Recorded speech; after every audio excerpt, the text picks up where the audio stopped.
Je le disais, plus de 2 jours après les inondations absolument dramatiques qui ont frappé la région de Valence, la situation est assez compliquée. Les magasins sont peu, voire pas alimentés, et certains habitants dans les zones les plus sinistrées redoutent même des pillages. Alors, on en parle avec notre invitée qui est sur place. Bonjour Christine Zamareno. Oui, bonjour. Bienvenue à vous sur Sud Radio. Merci beaucoup de nous rejoindre de si bon matin. Surtout en cette fin de semaine, après avoir vécu de si fortes émotions. Vous êtes française, vous êtes actuellement à Valence, dans la ville, c'est ça ? Non, là actuellement je me trouve à Pouillera, qui est une station balnéaire qui se trouve au sud de Valence, à 20 km. À 20 km au sud. Oui, voilà. Effectivement. C'est ça. Alors vous avez de la famille aussi dans le quartier de la Torre, je crois, et vous avez passé cette semaine, c'est pour ça que je parlais de fortes émotions, de la nuit de mercredi à jeudi, coincé avec votre mari. C'est peu commun, dans un Ikea. Ça a duré combien de temps d'abord ce petit cauchemar ? Je dirais 3 jours finalement, parce qu'en fait, donc on est parti de Valence en voiture pour retourner chez nous.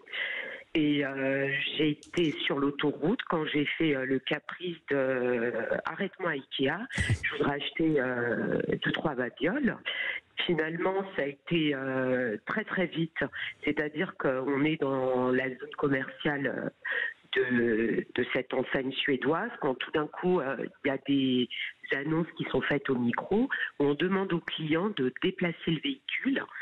Les véhicules qui sont situés au parking du rez-de-chaussée pour les monter au premier étage, en nous disant qu'il y avait le parking qui était en train de s'inonder.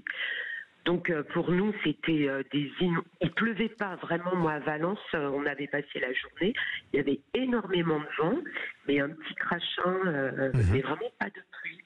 Donc mon mari est descendu. Moi, je suis restée dans la zone commerciale. Et finalement, il y a quelqu'un du magasin qui est venu pour nous demander de sortir de la zone commerciale et de monter, nous réfugier à la cafétéria. Et là, je me suis dit, il y a quelque chose qui est pas vraiment normal. Ah oui. Donc, je sors par la sortie sans achat et je vois énormément de monde agglutiné à l'extérieur en train de regarder ce qui se passait.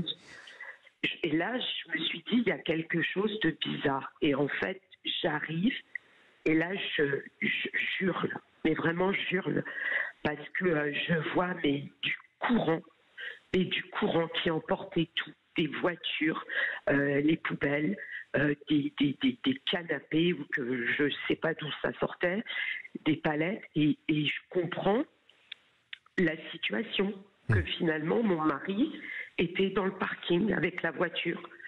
Et là, c'est panique à bord. J'essaie de l'appeler.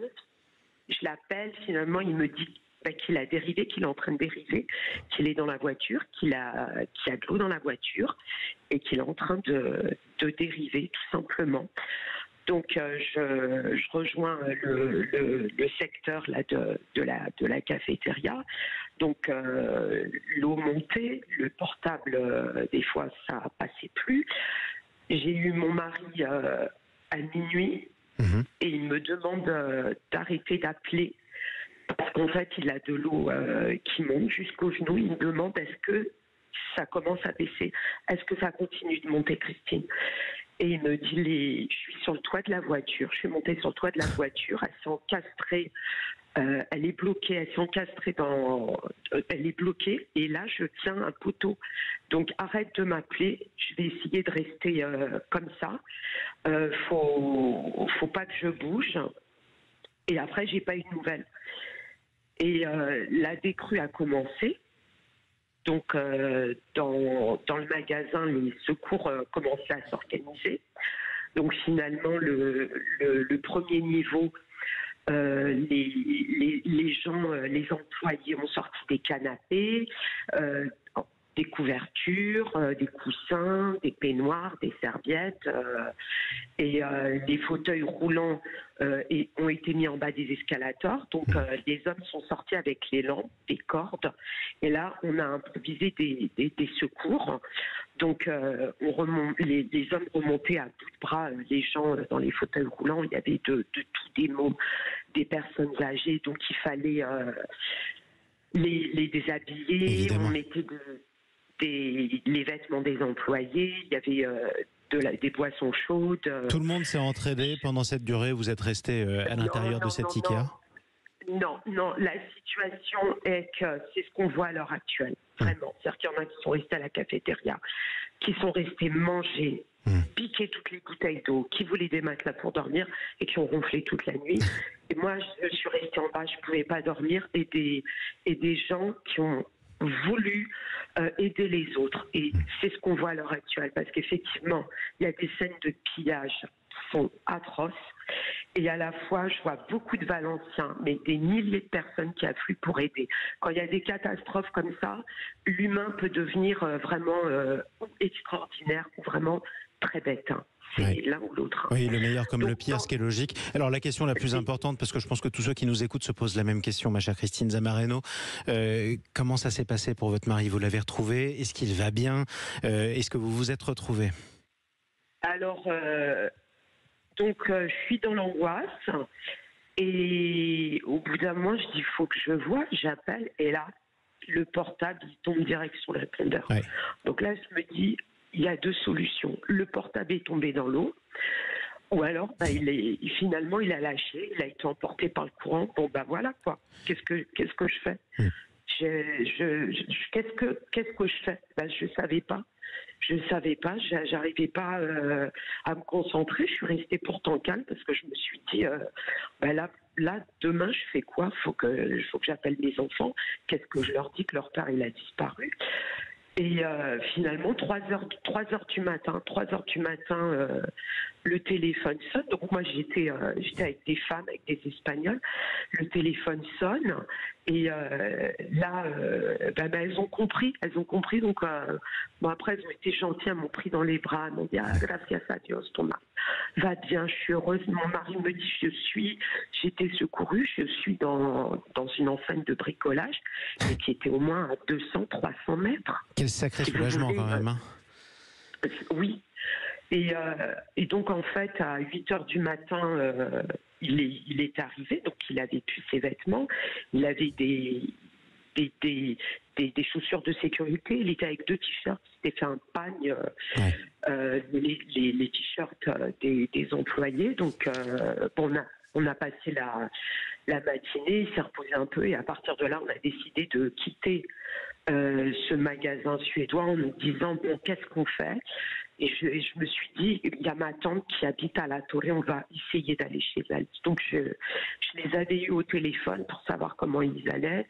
J'ai dit, je suis Alpha Phare. Ils m'ont dit, si tu as besoin, viens chez nous. Alors là, on décide d'y aller. Mais là, c'est une vision apocalyptique. Mais vraiment, c'est-à-dire qu'on se retrouve dans des flaques d'eau pleines de boue. Il y avait des carcasses de voitures, les rues qui étaient bloquées, les pillages qui commençaient. C'était une horreur totale. Donc, on a essayé de contourner. Finalement, avec l'état de voiture, on ne pouvait pas accéder à la route. Donc, on a décidé de passer par la voie de chemin de fer. Et la voie de chemin de fer qui va à Valence était devenue un boulevard. C'est-à-dire qu'il y avait des gens qui essayaient de regagner la ville, d'autres qui revenaient avec de l'eau, des sacs plastiques, avec de la nourriture. Mais apocalyptique, on aurait dit une scène de guerre. Vous, en ce moment-là, concrètement, ma chère Christine Zamareno, vous êtes avec votre mari, c'est ça? Vous avez rejoint votre famille, vous êtes en sécurité? Là, à l'heure actuelle, je suis partie, là je suis à Cullera, mais parce qu'ensuite je suis restée 2 jours à La Torre. La Torre est hyper sinistrée, donc en fait on s'est retrouvé dans un quartier mais qui est totalement dévasté. Donc hier, il y avait eu, non c'était avant-hier, il y avait, on a passé la soirée à la bougie, Oui. il y a eu des coupures d'électricité. Mais lorsque je suis arrivée chez ma tante, si vous voulez, les premiers réflexes, ça a été surtout de leur dire, c'est génial, vous avez l'eau et l'électricité. Parce que toute la zone Al-Safar, Dabi, les gens n'ont plus rien depuis, il n'y a plus d'eau, il n'y a plus d'électricité depuis la tempête. Donc en fait, les bénévoles arrivent de la capitale, les gens sont désespérés. C'est-à-dire qu'ils attendent les uniformes de l'armée. On voit très peu d'uniformes. Oui, d'accord. C'est complètement désorganisé. Il y a des milliers de civils qui arrivent, mais si vous voulez, il n'y a personne pour coordonner tout ça. Oui, effectivement, c'est pour ça d'ailleurs que les polémiques commencent à monter un petit peu en Espagne. Vous savez quoi, Christine Zamareno, on va reprendre de vos nouvelles. D'abord, on va vous laisser vous remettre de vos émotions parce que c'est quand même particulièrement traumatisant ce que vous avez vécu. Heureusement, tout s'est bien terminé, c'est le plus important. Hein. J'ai pas grand-chose de plus banal à vous dire, ma chère Christine. Mais en tout cas, merci beaucoup pour ce témoignage sur Sud Radio. À vous. Bon courage. Merci. Surtout. Merci. Et bon courage à tous ceux qui nous écoutent sur Sud Radio, qui ont peut-être des proches sur place et qui ont eu, comme Christine Zamareno, la peur de leur vie.